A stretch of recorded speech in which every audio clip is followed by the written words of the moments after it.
Hi friends, welcome to Nafeesa cooking of yours. இன்றைக்கி முட்டை gravy செய்ய போகிறோம். வாங்க எப்படி செய்யலான்னு பார்க்கலாம். முதல்ல ஒரு கடாய் வச்சுக்கோங்க. கடாய் சூடான உடனே எண்ணெய் ஊற்றிக்கலாம். எண்ணெய் ஒரு டேபிள் ஸ்பூன் மட்டும் போதும். அதுக்கப்புறமா நான் சின்ன வெங்காயத்தை எடுத்திருக்கேன். நீங்கள் வேணும்னா பெரிய வெங்காயம் கூட போட்டுக்கலாம்.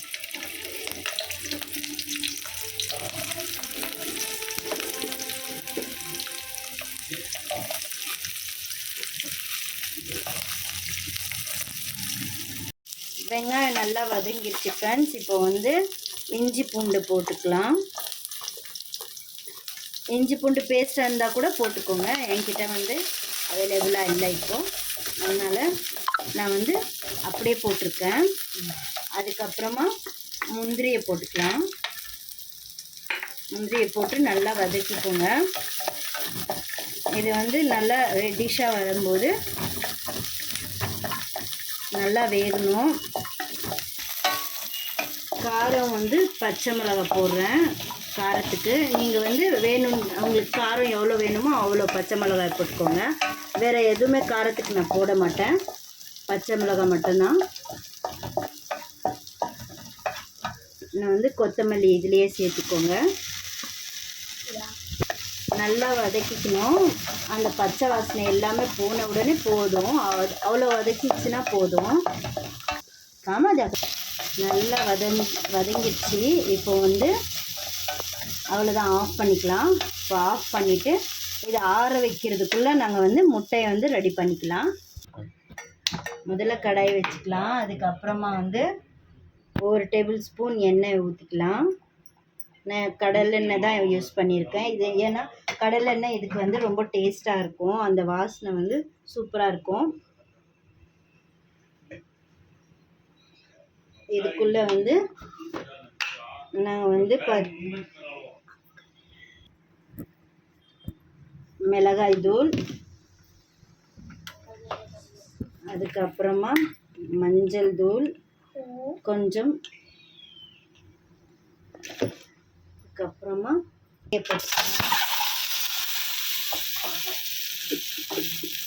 முட்டையை போட்டு நல்லா ஃப்ரை பண்ணிக்கோங்க ஃப்ரெண்ட்ஸ். நல்லா ஃப்ரை பண்ணிவிட்டு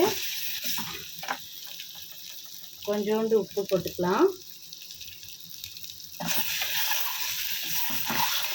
நல்லா வதக்கிக்கணும். இது நல்லா ரெட்டிஷ் ஆகிடணும்.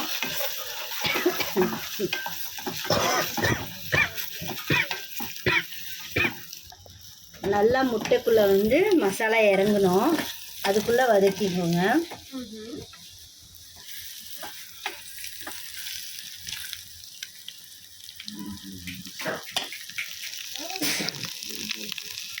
இது ஆயிடுச்சு, அவ்வளோதான், ஆஃப் பண்ணிக்கலாம். இது தனியாக எடுத்து வச்சுக்கலாம்.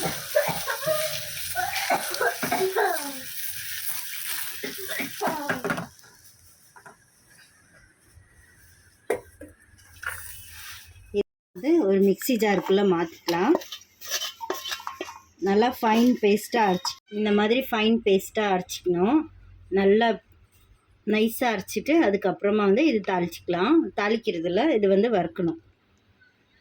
அதே கடாயில் நாங்கள் திரும்பவும் ஆயில் ஊற்றிக்கணும். ஆயிலை ஊற்றிக்கிட்டு அதுக்கப்புறமா எண்ணெய் சூடான உடனே அரைச்சி வச்ச பேஸ்ட்டை நாங்கள் சேர்த்துக்கலாம்.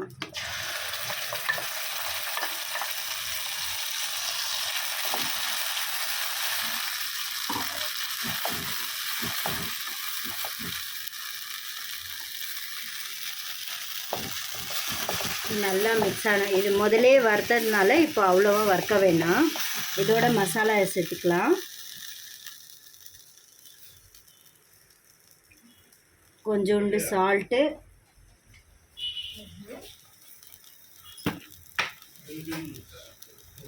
காரத்துக்கு ஏற்ற நான் 2 தான் பச்சை மிளகாய் போட்டேன், அதனால கொஞ்சம் காரம் போட்டுக்கிறேன்.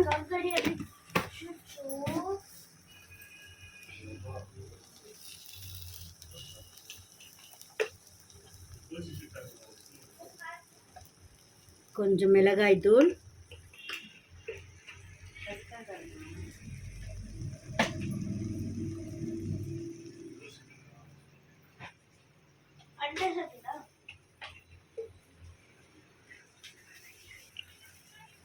கரம் மசாலா தூள்,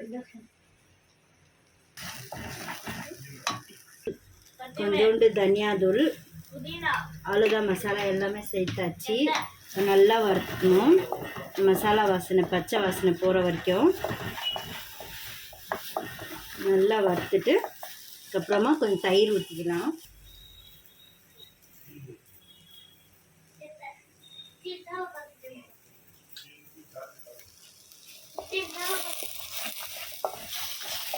தயிரை ஊற்றிட்டு நல்லா மிக்ஸ் பண்ணிக்கோங்க. அந்த எண்ணெய் பிரிஞ்சு வர்றதுக்குள்ளே நாங்கள் வந்து கொஞ்சம் வறுத்துக்கலாம். கொஞ்சோண்டு தண்ணி ஆட் பண்ணிக்கலாம். தண்ணி ஆட் பண்ண பின்னாடி கொஞ்சம் வந்து நல்லா வேகணும். இது கொஞ்சம் வெந்துருச்சுன்னா போதும். முட்டையை போட்டுக்கலாம்.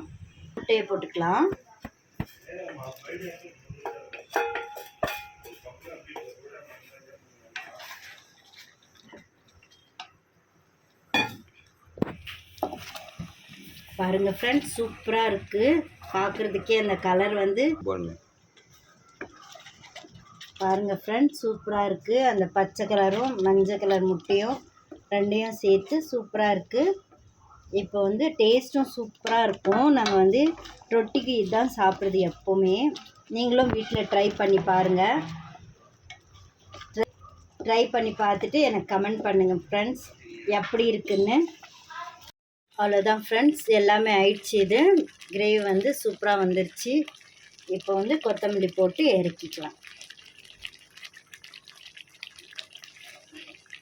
பாருங்கள் ஃப்ரெண்ட்ஸ், சூப்பராக வந்திருக்கு. நீங்களும் வீட்டில் ட்ரை பண்ணி பாருங்கள். நான் இது வந்து சர்விங் டிஷ்ஷில் மாற்றிக்கலாம்.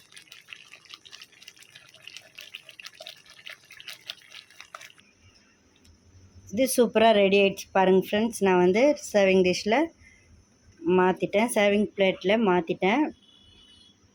இது வந்து ரொட்டிக்கு சூப்பராக இருக்கும். சாதத்துக்கும் நல்லாயிருக்கும். சுட சுட சாதத்தோடு சாப்பிட்டிங்கனாக்கா சூப்பராக இருக்கும். தோசைக்கு எல்லாத்துக்கும் நல்லாயிருக்கும். டேஸ்ட்டும் சூப்பராக வரும். நீங்கள் ஒரு வாட்டி ட்ரை பண்ணி பாருங்கள். லைக் பண்ணுங்கள், ஷேர் பண்ணுங்கள், சப்ஸ்கிரைப் பண்ணுங்கள் ஃப்ரெண்ட்ஸ். சரி, ஓகே. அல்லாஹ் ஹாஃபிஸ் ஃப்ரெண்ட்ஸ்.